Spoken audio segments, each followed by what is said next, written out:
Hello everyone, welcome back to Bunty Babli rising. নতুন একটা দিনে নতুন একটা ব্লগে সবাইকে স্বাগত।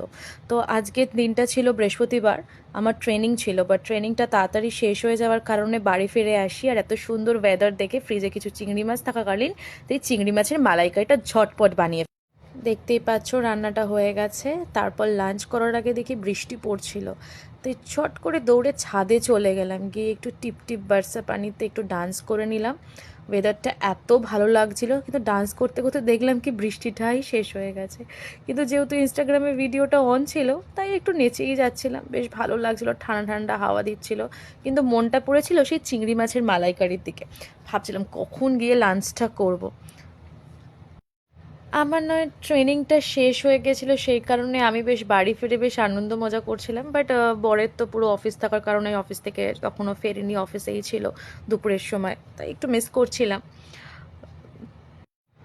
তারপর বিকেলবেলা চিকেন, এই যে চিকেনটা ম্যারিনেশন করে অলরেডি রেখে দিয়েছিল বাবা। তো এই যে আজকে কুক হচ্ছে বাবাই আজকে চিকেন রান্না করবে রাত্রিবেলা। প্রায় দিনই করে, আমাকে রান্না করতে খুব একটা দেয়ও না কেউ, আমি তো শখে করি। বললো আমি রান্না করে নিচ্ছি, তাই বললাম আসো তুমি যখন আজ রান্না করছো তোমাকেই একটু ভিডিওতে আমি নিই। তাই জন্য ভিডিওতে নিলাম, দিয়ে চিকেন রান্না করছিল। চিকেনটা বেশ খেতে ভালোই হয়েছিল। আজ আবার গন্ধরাজ পাতা দিয়ে গন্ধরাজ চিকেন করেছে।